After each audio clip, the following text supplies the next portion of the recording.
하나님의 말씀은 갈라디아서 4장 8절에서 20절입니다. 갈라디아서 4장 8절에서 20절 한 목소리로 합독하시겠습니다. 그러나 너희가 그때에는 하나님을 알지 못하여 본질상 하나님이 아닌 자들에게 종노릇하였더니 이제는 너희가 하나님을 알 뿐 아니라 더욱이 하나님이 아신 바 되었거늘 어찌하여 다시 약하고 천박한 초등학문으로 돌아가서 다시 그들에게 종노릇하려 하느냐. 너희가 날과 달과 절기와 해를 삼가 지키니 내가 너희를 위하여 수고한 것이 헛될까 두려워하노라. 형제들아, 내가 너희와 같이 되었은즉 너희도 나와 같이 되기를 구하노라. 너희가 내게 해롭게 하지 아니하였느니라. 내가 처음에 육체의 약함으로 말미암아 너희에게 복음을 전한 것을 너희가 아는 바라. 너희를 시험하는 것이 내 육체에 있어되 이것을 너희가 없이 여기지도 아니하며 버리지도 아니하고 오직 나를 하나님의 천사와 같이 또는 그리스도 예수와 같이 영접하였도다. 너희의 복이 지금 어디 있느냐? 내가 너희에게 증언하노니 너희가 할 수만 있었더라면 너희의 눈이라도 빼어 나에게 주었으리라. 그런즉 내가 너희에게 참된 말을 함으로 원수가 되었느냐? 그들이 너희에게 대하여 열심 내는 것은 좋은 뜻이 아니요 오직 너희를 이간시켜 너희로 그들에게 대하여 열심을 내게 하려 함이라. 좋은 일에 대하여 열심으로 사모함을 받았은 내가 너희를 대하였을 때뿐 아니라 언제든지 좋으니라. 나의 자녀들아, 너희 속에 그리스도의 형상을 이루기까지 다시 너희를 위하여 해설하는 수고를 하노니 내가 이제라도 너희와 함께 있어 내 은성을 높이려 함은 너희에 대하여 의욕이 있음이라. 아멘. 앞에 있는 꽃들처럼 이 4월은 꽃들이 가장 이제 화려하게 필 때고 1년 365일 중에서 또 12달 중에서 산에 가면 또 가장 많은 꽃들을 볼 수 있고 공원들 같은 데 가더라도 꽃들이 가장 많이 펴 있을 때가 이 4월이기도 합니다. 지난 월요일은 우리 4월 16일 세월호 4주기를 또 이제 지내면서 지난 주일 말씀을 드린 것처럼 4월은 어느 때부턴가 우리에게 참 꼭 기억해야 될 그런 아픔과 또 다시는 이런 일이 일어나지 않아야 될 그런 계절로 다가왔다 그랬습니다. 내일이 무슨 날이죠? 네? 네, 4.19 혁명 58주년이 되는 날입니다. 이 말은 안 하려고 했다가 우리 연세드신 분들 나무라지 마시고 또 태극기다 촛불이다 이런 관점이 아닌 관점에서 우리 인생의 연약함들과 사람이 그렇다는 이야기들을 하고 싶어서 그저께인가 보니까 우리 4.19 혁명 주역들이 이제 그분들이 대다수가 지금 연세가 80에서 이제 80 몇 살 어간에 이제 이런 정도 연세들 되는 분들이 이 4.19 혁명 1960년도 이 4.19 혁명을 주도했던 것을 볼 수 있습니다. 그래서 이 4.19 혁명에 참여했던 분들도 지금 국가유공자들 급수를 등급을 받아갖고 이런저런 혜택을 받는 그런 부분을 볼 수 있습니다. 이 4.19 여러분 혁명이 무엇에 대한 혁명이었습니까? 다 아시죠?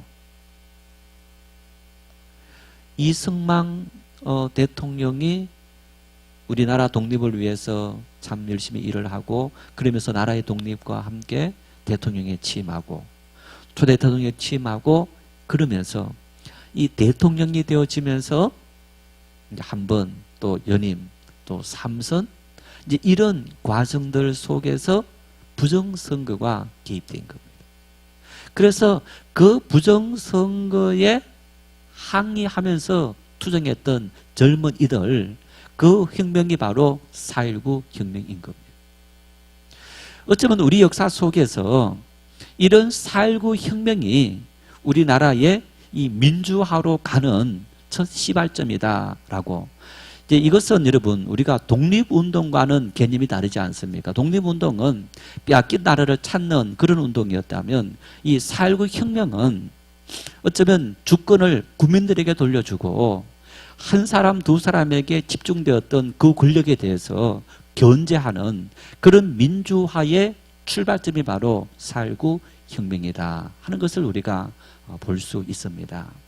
이제 그때 58년 전에 4.19 혁명을 주도했던 사람들이 대학생들, 젊은이들, 심지어 이 고등학생들까지도 있는 것을 우리가 볼 수 있는데 한 158명인가 뭐 100몇십 명이 목숨을 잃고 많은 사람들이 이 부상을 당하는 이제 그런 운동이 일어났었죠.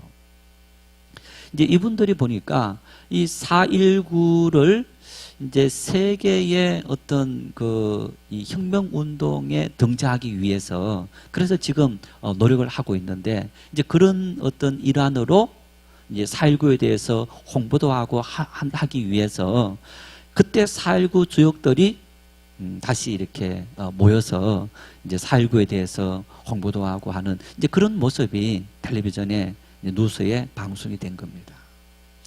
자, 그 뉴스를 보는 순간에 제 머릿속에 무엇이 오버랩되느냐? 무엇이 오버랩됐을까요? 재작년에 우리나라 어떤 집회들이 있었습니까? 촛불 집회와 태극기 집회가 있었습니다. 그 순간에 제 이 머릿속에 그분들의 어떤 모습이 태극기 집회와 같이 이렇게 형상이 오버랩되는 그런 모습을 보아서 58년 전에는 그분들은 정말 어떤 이 독재 정권 그런 어떤 정권에 항거하는 그런 젊은이였다면 어느 틈엔가 세월이 지나면서 그분들이 그런 어떤 정신은 사라져버리고 어쩌면 이제 현실 세계 속에서 도리어 현실을 옹호하는 이제 그런 모습으로 변질된 것은 아닌가 하는 그런 생각이 순간적으로 제 머릿속에 들어갔다라는 그런 이야기입니다. 물론 다 그런 것은 아니지만은 대다수 보면요. 젊었을 때는 정말 어떤 정의를 부르짖고 그리고 어떤 혈기왕성한 그런 모습이었다가 나이가 하나 둘 살 자꾸만 들어가면서 현실에 안주하려는 그런 경향을 보이는 것이 우리 인생들인 것을 우리는 볼 수 있는 겁니다. 그래서 여러분 우리는 과거에 사로잡혀 살아가는 것도 문제이지만은 과거를 잊어버리는 것도 참 문제인 거예요. 예를 들어서 내가 4.19 혁명의 주역이었다. 그러면요. 진보 정권이든 보수 정권이든 관계없이 끊임없이 그 4.19 혁명은 권력을 잡은 사람들에 대한 견제 이런 역할을 감당하는 것이 바로 젊은 어떤 민주화 운동 그리고 젊은 사람들의 정신인 겁니다. 나는 보수이기 때문에 나는 태극기를 들고 나는 진보이기 때문에 촛불을 든다. 그런 차원이 아니라 진보일 때도 보수일 때도 상관없이 각기 그 정권 때마다 이것은 바른 거고 이것은 나쁜 거야 라고 말할 수 있는 그 정신이 바로 4.19 정신인데 어느 때부턴가 그분들의 삶 속에는 그런 잊지 말아야 될 과거의 정신들을 잊어버리고 도리어 현실 속에서 순응하는 그런 삶의 모습을 보이는 그 모습을 보면서 굉장히 쓸쓸했던 그런 잠깐의 시간들을 보냈습니다. 이제 그러면서 아는 몇몇 분들의 어른들 이제 그때 이렇게 4.19 혁명 관련해서 이제 몇급 유공자를 받는 이제 그런 분들이 있었는데 지금 그분들을 이렇게 생각되어지면서 하는 모습들이 한편으로 굉장히 실망스러운 아마 저분들이 젊었을 때라면 지금 현실의 이런 문제에 대해서 굉장히 저항했을 텐데 도리어 그 반대의 모습을 보이고 있는 그 모습이 정말 젊은 시절의 그 뜨거운 가슴들을 잊어버린 그 모습이 바로 오늘의 모습이 아닌가. 여러분, 우리 역사의 과거 굉장히 우리가 타산지석으로 삼고 꼭 기억해야 됩니다. 뿐만 아니라 그렇다고 그 과거에 매여서 오늘을 잘못 하는 것도 우리는 문제인 겁니다. 그래서 우리가 어떤 것이든지 참 편견을 가지지 말고 바로 바라볼 수 있는 그런 마음과 또 신앙인으로서 함께 공감하는 마음, 아파하는 마음, 어떤 그런 마음을 가질 때 우리는 세상을 훨씬 더 올바로 볼 수 있는 그런 모습이 되어지지 않는가 싶습니다. 그래서 나는 진보야, 나는 보수야, 나는 어떤 지역이야, 그런 차원을 떠나서서 신앙인은 거기서부터 조금 더 높은 차원으로 우리 사회 현상을 바라보고 그러면서 믿음의 관점에서 기도할 수 있는 그런 모습이 우리에겐 필요하지 않나 싶습니다. 특히나 아파하는 자들과 함께 아파할 수 있고 또 고통받는 사람들과 함께 우리가 그 마음을 가질 수 있는 그런 마음, 이 마음이 바로 4.19의 혁명 정신이고 또 우리 그리스도인이 가져야 될 그런 마음의 모습이 아닌가 싶습니다. 오늘 바울 사도는 갈라디아 지방의 성도들을 향해서 그런 이야기를 하고 있습니다. 이 말씀을 한마디로 정리하자면, 전체를 정리하자면 이런 차원입니다. 너희들이 과거 어떠했느냐? 내가 과거에 너희들과 똑같은 모습으로 너희들에게 섰다. 그 얘기는 이런 차원입니다. 자, 바울 사도는 율법을 지킴으로 내가 구원을 얻는다라는 생각을 과거에는 갖고 있었던 겁니다. 그런데 예수 그리스도를 만난 순간에 내가 율법을 통해서 구원받는 것이 아니라 예수 그리스도를 믿음으로 구원받는다 하는 사실을 알게 된 겁니다. 그래서 바울은 이렇게 말합니다. 내가 유대인이었고 율법을 아는 사람이었고 율법을 지킨 사람이었지만은 유대의 입장을 버리고 너희들의 입장, 이방인들의 입장 속에서 내려가서 내가 너희들에게 복음을 전했다. 율법을 지키지 않더라도, 할례를 받지 않더라도 예수 그리스도를 믿기만 하면 너희들은 구원 얻을 수 있다 하는 어떤 그런 말씀을 내가 너희들에게 전거했다.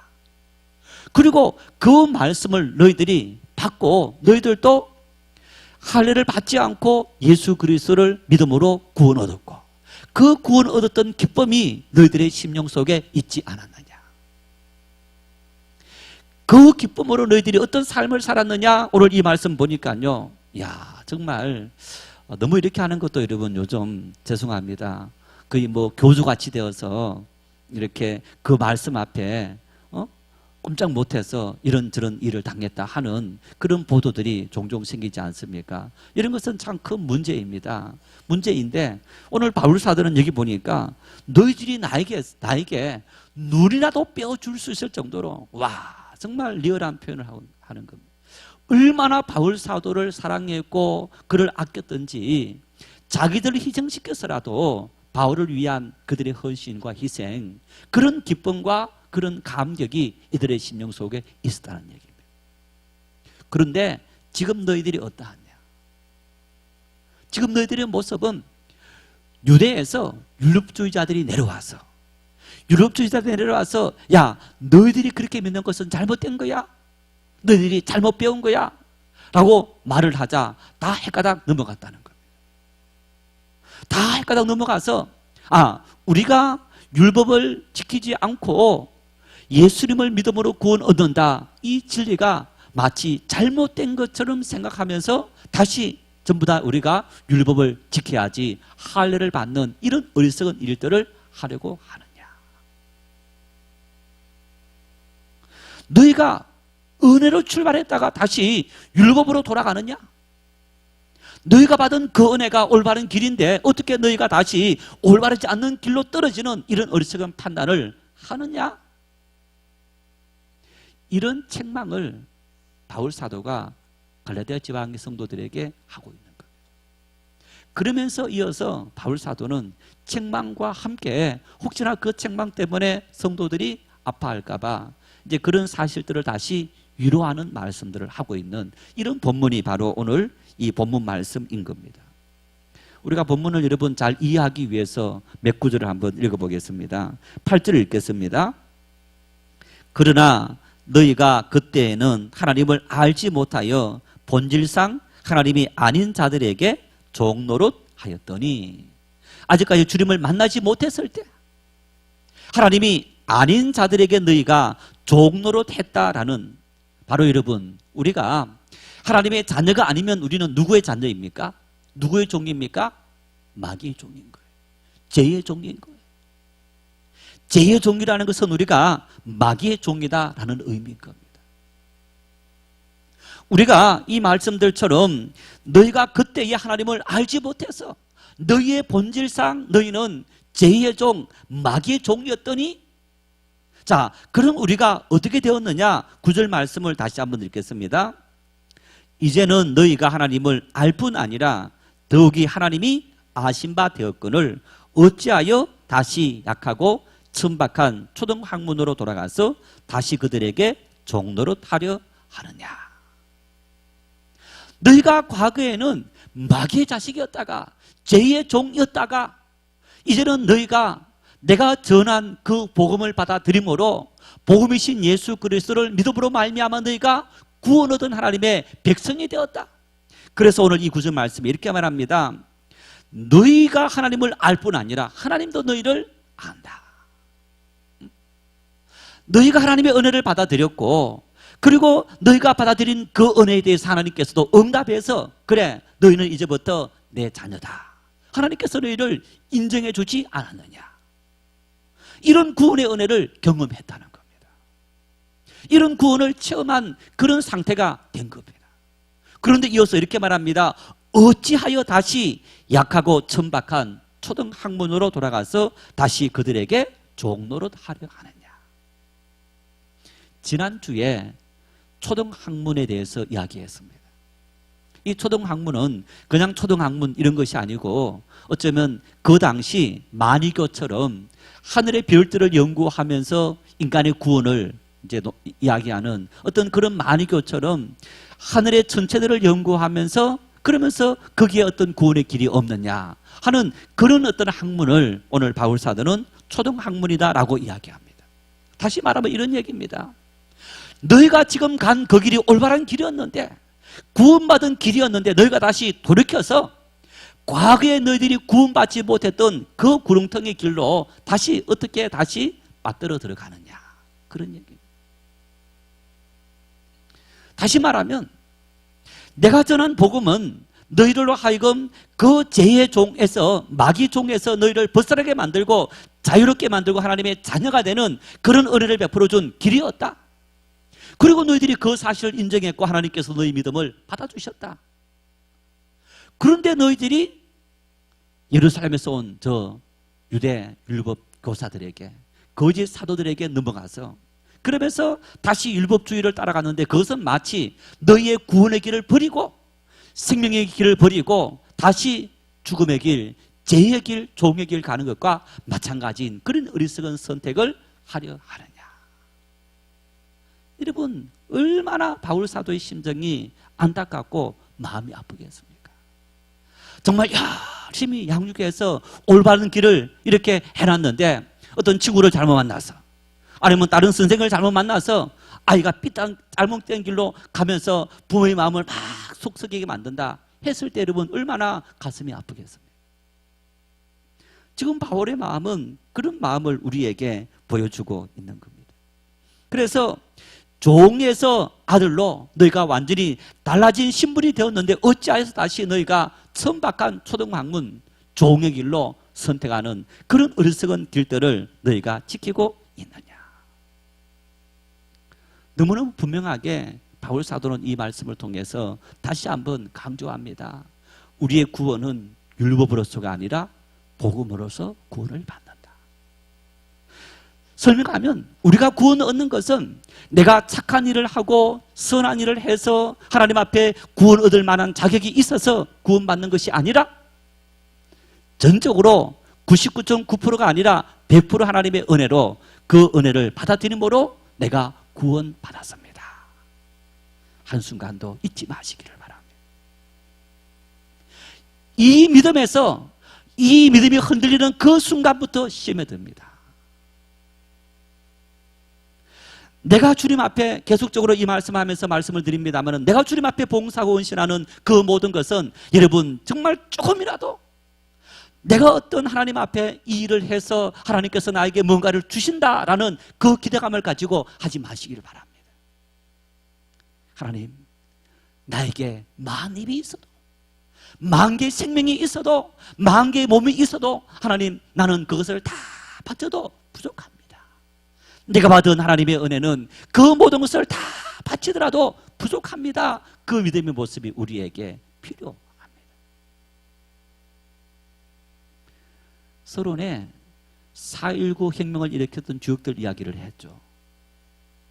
우리가 처음 믿음의 은혜를 받았을 때는요, 자, 주님 만난 그 기쁨이 있었어요. 예배하는 것도 기뻤습니다. 교회에서 나를 불러줘서 봉사하고 청소하고 하는 것도 너무 기뻤습니다. 어느 때부터인가, 왜 나만 해야 돼? 왜 내가 해야 돼? 왜 내가 이 일을 해야 돼? 어떤 그런 다른 사람과 비교하는 마음들, 그리고 왜 나만 해야 되라는 그 마음들이 들어가면서 그때부터 우리 마음은 시험들게 되는 겁니다. 시험들지 않을 정도만 하셔야 됩니다. 어떤 일을 하든지 우리는 받은 바 은혜에 대한 감사, 그 고백으로 하나님 앞에 헌신하며 충성하는 것이 우리의 봉사이고, 우리의 구원은 우리의 봉사와 헌신과 희생과 전혀 상관없이 하나님의 100% 은혜로 구원받았습니다. 이 믿음을 한순간도 잊지 마시기를 바랍니다. 이거 절대적인 우리의 믿음인 거예요. 여러분, 이 믿음의 기조가 흔들리는 순간에 우리는 죄의 종이 되고 죄로 넘어갈 수밖에 없는 그런 모습이 되어질 수밖에 없다는 겁니다.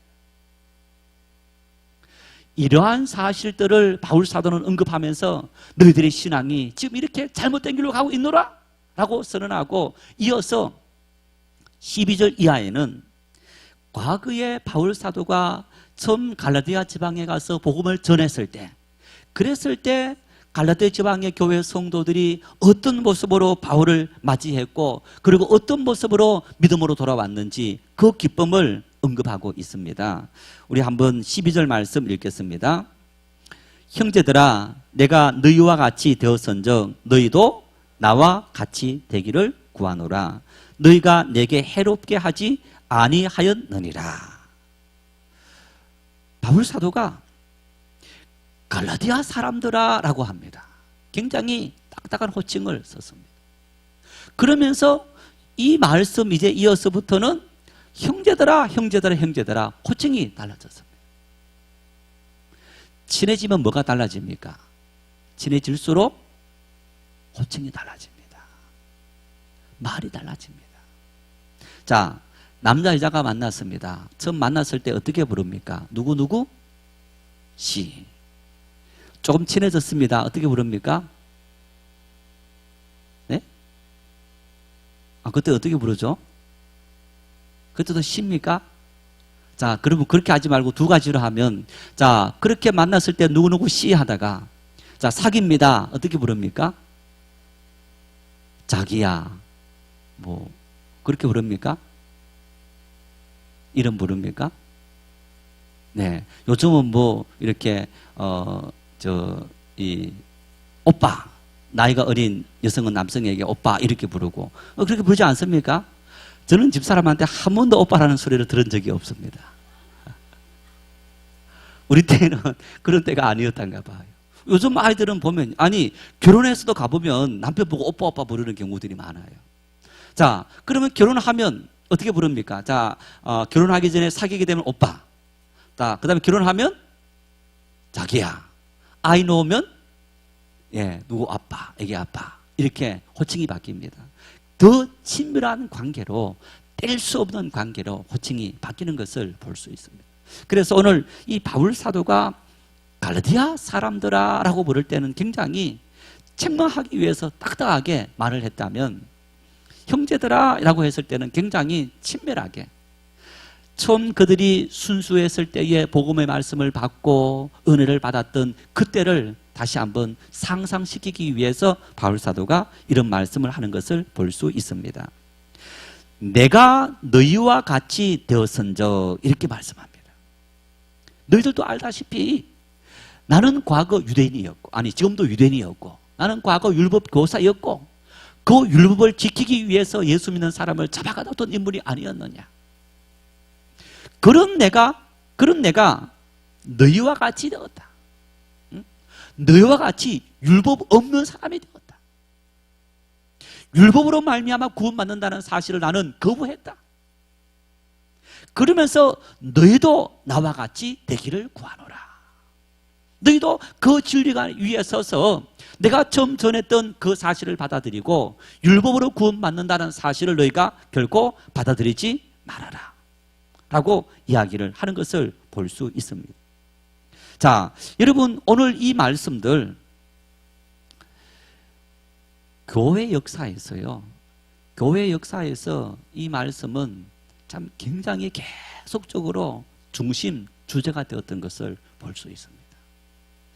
바울사도 시대에도 예수님의 십자가 죽으심과 부활 사건이 일어나서, 여러분, 예수님의 부활 십자가 사건이 AD 33년이라면 바울사도가 지금 이 갈라디아서를 썼을 때가 AD 50년 경인 겁니다. 50년에서 55년인가 56년도에 이 갈라디아서를 썼는데 불과 20년 조금 넘은 그런 기간밖에 되지 않습니다. 그 기간밖에 되지 않았는데 바울 사도가 전했던 그 복음에 대해서 다른 복음을 전하는 그런 사람들이 나타나서 이들의 신앙을 어지럽혔던 것을 볼 수 있습니다. 기독교 역사 속에서 또 우리 기독교에서 가장 중요한 역사적인 사건 하나는 1517년 일어났던 종교개혁입니다. 물론 종교개혁 했을 때에 1517년을 우리가 기점으로 삼았지만은 이제 그 16세기 어간을 종교개혁 시대라고 말을 하는데, 이제 그 시발점을 우리가 역사적으로 1517년 10월 30일 마르틴 루터가 비텐베르그 대학 정문 앞에 90여 개 조항의 항의문을 낸 겁니다. 이제 어떤 항의문이었느냐? 로마 캐톨릭이 그 당시에는 이 기독교가 로마 캐톨릭, 로마 제국 안에 유일의 보통의 우주적인 하나의 교회다라는 의미가 로만 캐톨릭 처치라는 그런 의미인 겁니다. 우리 캐톨릭 이랬을 때 굉장히 어떤 그 성스러운 개념, 그런 개념으로 지금 많이 이해하고 있지만은 영어 단어 사전을 찾아보십시오. 보통의, 우주의 이런 개념입니다. 그래서 이 지역 안에, 이 통치 영역 안에는 하나의 교회다라는 개념이 바로 이 로만 캐톨릭 처치, 그래서 기독교였던 겁니다. 이 기독교가 로마 제국의 국교가 되고, 그리고 천년의 세월이 흘러오면서 변질되기 시작합니다. 어떻게 변질되어지느냐? 바울 사도가 전했던 우리가 예수님을 믿음으로 구원받는다, 그 믿음이 서서히 변질되면서 어떻게 이야기했느냐? 이 면죄부를 사야만 구원받는다. 착한 일을 해야만 구원받는다. 구원받을 만한 행동을 해야만 구원받는다. 인간의 선행, 하나님의 공로로, 예수님의 공로로 구원받는 그런 바울 사도가 그렇게 강조했던 이 복음이 희석되어져 버리고, 그 자리에 율법을 지켜야 구원받는다라는 그런 어떤 자리를, 율법의 자리에 인간의 선행 공로가 그 자리를 차지하게 된 겁니다. 그래서 바울 사도가, 아니 마르틴 루터가, 아니다, 우리가 구원받는 것은 공로로 구원받는 것이 아니라 오직 믿음으로 구원받는다. 솔라 피데, 오직 믿음으로. 솔라 그라티아, 오직 은혜로. 하나님의 은혜로 구원받고 그 은혜를 믿음으로 우리가 구원받는 거지, 우리가 구원받을 만한 행동을 하고 이 면죄부를 사야만 구원받는 것이 결코 아니다. 이게 종교개혁의 시발점이었던 겁니다. 500년이 지났습니다. 500년 조금 더 지났죠. 여러분, 오늘 우리의 신앙이 어떻게 되었습니까? 우리의 신앙 역시 마찬가지로 어느 때부턴가 오늘 사회 속에서 우리 기독교가, 죄송합니다, 기독교가 아니고 개독교라는 호칭을 치면서 많은 어떤 안티 기독교인들이 생기는 것을 볼 수 있는데, 왜 그런 겁니까? 복음을 잃어버렸기 때문에. 복음을 잃어버렸다는 얘기입니다. 무슨 복음을 잃어버렸느냐? 여러분, 헌금 많이 해라, 봉사 많이 해라. 구원받는 게 아닙니다. 하나도 하지 않아도 구원받습니다. 예수를 믿음으로. 우리는 이 복음을 가르쳐야 되는 겁니다. 어느 때부터인가 우리에게 그런 것이 사라져버리고 그런 복음의 뜨거움이 사라져버린 거예요. 다시 한번 이 시대에 여러분 종교개혁 운동이 일어나야 되는데, 오늘 바울 사도가 말씀했던 것처럼 유럽에서 복음으로 은혜로 돌아가자. 550년 전에 마르틴 루터가 다시 복음으로 돌아가자, 말씀으로 돌아가자, 하나님의 은혜로 돌아가자, 그것을 믿음으로 우리가 구원받는다. 여러분, 오늘 우리는 그런 믿음을 회복해야 되는 거예요. 그 믿음 속에서 참된 기쁨이 있고 감사함이 있고 하나님 앞에 헌신이 있고 충성이 있게 되는 거예요. 거기에 기독교다움이 있는 것을 우리가 볼 수 있는 거예요. 오늘 바울 사도는 오늘 이 말씀 속에서 12절 말씀에도 이러한 사실들을 우리에게 이야기하고 있는 것을 볼 수 있습니다. 그러면서 13절에 이렇게 말합니다. 함께 읽겠습니다. 내가 처음에 육체의 약함으로 말미암아 너희에게 복음을 전한 것을 너희가 아는 바라. 내가 처음 너희들에게 복음을 전할 때 참 약했다. 여러분, 고린도서에 보면 바울 사도가 자기에게 있는 이 육체의 약함 때문에 하나님 앞에 내가 3번 죽게 기도하였더니 주님의 음성이 들렸는데, 바울아, 내 은혜가 내게 족하도다. 내가 약할 그때에 강함이니라. 그래서 바울 사도에게 있는 이 육체의 고질병, 그래서 학자들은 이 안질이라 하기도 하고 간질병이라고 하기도 한다, 이렇게 말하는데, 이 오늘 이 말씀을 주석하신 분은 이 간질병이다라고 이야기하는 겁니다. 여러분, 간질병이 어떤 병입니까? 갑자기 사람이 막 거품 물고 막 이렇게 막 하면서 이렇게 막 떨고 하는 그런 게 간질병 아닙니까? 그죠? 옛날 대학 때 1년 후배가 있었는데, 이제 그 후배가 그런 증상이 있어갖고 한번 같이 모임을 하는데 그런 증상을 막 보이는 거예요. 자, 여러분, 이 말씀에는 내가 처음에 육체의 약함으로 말미암아 너에게 복음을 전한 것을 너희가 아는 바라. 그 얘기는 지금 바울에게 이런 지병이 있다는 것을 갈라디아 지방의 교인들이 알았다는 얘기입니다. 다시 말하면 바울 사도는 육체로는 굉장히 보잘것없는 사람, 그의 배경이라든가 학문적인 지식 이런 것들은 굉장했지만은 그 육체는 이렇게 이 밤빌리아 버가에서 바울 사도가 너무너무 무리를 해서 간질병이 생겼다라는 이런 이야기가 있는데, 아마 이런 일로 말미암아서 바울은 갈라디아에서 복음을 전할 때도 그 육체의 질고 때문에 굉장히 복음을 전하면서도 힘들어했던 그런 모습. 여러분, 자, 제가 설교하면서 누구든지 기도하면 하나님께서 복을 줍니다. 누구든지 기도하면 하나님께서 병 낫게 합니다. 그런데 제가 예를 들어서 병 때문에 막 골골거리면서 그렇게 설교한다. 여러분, 설교 어떻게 듣습니까? 아멘, 아멘 합니까? 속으로, 목사님, 당신 병이나 나으시오. 그렇지 않겠습니까? 아니, 그렇지 않아요? 지금 바울 사도가 그런 상황이었던 거예요. 바울은 복음을 전할 때에 여러분 말의 능력과 그리고 그 어떤 능력들이 나타났지 않습니까? 그때 바울이 복음을 전할 때에 이 육체의 질병을 안고 있었고 그것을 성도들이 알았다는 얘기입니다. 그럼에도 불구하고 그들은요, 바울 사도의 그 약점과 연약함을 보지 않았더라. 그리고 바울이 전한 그 복음을 받아들였더라. 정말 얼마나 이 갈라디아 지방의 성도들이 순수했는지, 뜨거웠는지, 참 그런 모습들을 우리가 이 말씀을 통해서 확인할 수 있는 겁니다. 그래서 14절에 이렇게 말합니다. 같이 읽겠습니다. 너희를 시험하는 것이 내 육체에 있어되 이것을 너희가 없이 여기지도 아니하며 버리지도 아니하고 오직 나를 하나님의 천사와 같이 또는 그리스도 예수와 같이 영접하였도다. 육체에 너희를 시험하는 약함이 있는 것을 너희가 다 알고 있었다. 그럼에도 불구하고 너희가 나를 무시하지도 않고 없이 여기지도 않고 하나님의 천사처럼, 아니 심지어는 그리스도 예수님처럼 영접했다. 이렇게 말하는 거예요. 정말 얼마나 갈라디아 교회 성도들의 신앙이 순수했는지, 정말 그분들의 신앙이 뜨거웠고 간절했는지, 그러한 사실들을 오늘 바울 사도는 우리에게 이야기하고 있는 겁니다. 참 우리가 교만해지고 했을 때 가장 먼저 들어가는 것이 건방진 모습들. 참 저부터 마찬가지인데, 저부터 마찬가지인데 우리는요 어쩌면 그런 모습에서부터 회개하고, 참 누가 복음을 전하든지 어떤 사람이 복음을 전하든지 그 복음을 그러한가 하여 순수한 마음으로 받아들일 수 있는 그런 마음의 모습이 필요합니다.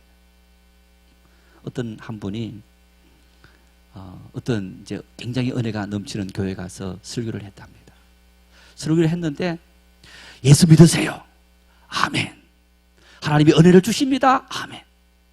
아니 앉아있는 모든 성도들이 한마디 할 때마다 아멘 아멘 하니까 자기가 설교를 잘하는 줄 알고 신이 나서 설교를 했다는 거예요. 우리 교회처럼 아무리 설교해도 아멘 소리가 짓거리만 한데, 훈련이기도 하고 또 그만큼 한편으로 순수해지기도 하고. 여러분 아멘 하고 하나님을 찬양할 때 기쁨으로 찬양하는 것이 하고 하는 것이 은혜입니까? 거룩입니까? 제가 말씀을 드렸죠. 지난번 교회 부목사 때 제 모습처럼 좀 이제 뭐 넉넉하지 않지 않습니까? 그런데 어느 날 갑자기 예배를 인도하면서 갑자기 찬양하면서 막 손을 들고 찬양하니까 우리 권사님들이 목사님 깜짝 놀랐습니다. 기적이 나타났습니다. 왜요? 목사님이 손을 들고 찬양해서. 정말입니다. 어떤 집회에 가서 이렇게 할 때는 찬양을 했는데 주일 거룩한 예배, 주일 거룩한 낮예배 때 손을 들고, 이제 물론 우리 지금 예배 드리는 주일 예배처럼 그 예배 프로그램을 그렇게 이제 바꾼 거죠. 바꾸고 와서 제가 이제 예배를 쭉 인도를 했는데, 인도하면서 참 마음속으로 손 들어야 하는데 성도들이 나 손 든 거 보고 뭐라 할까? 이제 그때 모셔주던 담임 목사님이 이제 요즘 저처럼 설교 마치고 마지막에 찬양을 이렇게 이제 인도하시고 축도하시는데, 제가 목사님 손 한번 드십시오. 그러면 성도들이 다 들 겁니다. 했더니 야, 이 목사 이 손이 몇 근인지 아나? 10,000근이다. 한번 드는 게 그렇게 힘든 거예요. 그러니까 이분은 이렇게 손 들기보다 어떨 때는 지휘를 하시는 거예요. 살아계신 주 막 지휘를 하면서. 그러더니 이제 손이 올라가시는 거예요. 어쩌면 여러분 우리가 내가 목사다, 내가 장로다, 나는 몇 년을 믿었는데 나는 이런 사람이다, 하나님 앞에 우리는 그런 어떤 이 모든 것을 다 벗어버려야 되는 거예요. 어린아이같이 하나님의 은혜를 받은 그 기쁨, 그 감격으로 하나님을 예배하는 거. 그게 누구 예배였느냐? 다윗의 예배였습니다. 초대 예루살렘 교회 성령 충만한 성도들이 하나님을 찬미했던 예배의 본질이었던 것을 볼 수 있습니다. 그런데 어느 순간에서부터 그런 성령의 역사가 제한되고 옷을 입고 거룩하고 엄하고 형식을 차리는 이런 어떤 예배 모습으로 변질되어져 버리면서 우리가 그 속에 복음의 순수함까지도 상실시켜버린 그런 현실들이 오늘 우리들의 삶의 모습인데, 오늘 바울 사도가 이 말씀하시는 이 말씀을 통해서 여러분 정말 너희들의 시험하는 것이 내 육체에 있었지만 너희가 그것을 보지 않고 그러면서 나를 하나님의 천사처럼 그리스도 예수를 영접하는 것처럼 너희들이 뜨겁게 나를 받아들인 그 신앙의 순수함, 너희들은 바로 그런 신앙의 사람들이었다. 그러면서 아까 말씀했던 것처럼 15절 말씀 다시 한번 읽겠습니다. 너희의 복이 지금 어디 있느냐? 내가 너희에게 증언하노니 너희가 할 수만 있었더라면 너희의 눈이라도 빼어 나에게 주었으리라. 너희가 할 수만 있었더라면 너희들의 눈까지도 빼어서 나에게 줄 정도로 나를 그렇게 뜨겁게 사랑하고 순수하게 사랑하고 진실로 사랑했던 그 모습이 바로 너희들의 모습이 아니었느냐. 정말 여러분 이 표현 속에서 갈라디아 교회 성도들의 처음 신앙이 얼마나 순수했고 얼마나 아름다웠는지 우리가 정말 상상할 수 있는 그런 말씀이 아니겠습니까? 그렇게 바울 사도가 육체적으로 약한 존재였는데 그 약함을 다 뛰어넘어서 그 속에서 우러나는 하나님의 복음의 말씀, 그 말씀을 순수하게 받아들이고 그 예수 그리스도를 영접하는 것처럼 영접하는 어떤 그들의 진실된 모습들, 이 마음들이 갈라디아 교회 성도들에게 있었는데 무엇이 그렇게 만들었느냐? 그들 속에 가는 하나님의 은혜, 십자가 대속의 은혜, 그 복음이 바로 그들을 그렇게 만들었다는 얘기. 그런데 이렇게 말합니다. 너희의 복이 어디 있느냐? 너희의 복이 거기 있었는데, 신앙의 순수함 속에 있었는데 오늘 너희들의 모습은 어떠하냐? 그 모든 것을 다 잃어버리고 비아스껴버린 그 모습이 바로 너희들의 모습이 아니냐. 그러면서 16절에서부터 20절 말씀에는 그렇게 말합니다. 다시 복음 전도자와 성도 입장으로 되돌아가서 그들의 현재 상태에 대해서 언급을 하면서 지금 너희들을 이간시키는 존재가 있다. 율법 교사들이 너희들을 이간시키고 있다. 여러분, 우리 신앙을 이간시키는 존재들이 있습니다. 삶의 크고 작은 여러 가지 많은 것들이 우리를 이간시키기도 합니다. 하나님의 교회 성도들 중에서도 우리를 이간시키는 그런 운수가 있을 수 있습니다. 왜? 여러분, 예수님께서 십자가 지시려고 했을 때에 예수님께서 제자들이 그럴 수 없습니다라고 했을 때 사탄아 물러가라라고 했습니다. 사탄이 예수님의 제자의 마음을 이용해서 예수님의 사역을 방해하는 그런 일들이 있었기 때문에, 그래서 우리는 우리 입에 파수꾼을 세우라. 하나님이여, 내 입에 내 마음에 파수꾼을 세우십시오. 내가 시험 들지 않도록.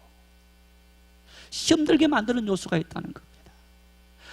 정말 여러분 보세요. 부부싸움 하실 때 큰일 때문에 합니까? 작은 일 때문에 합니까?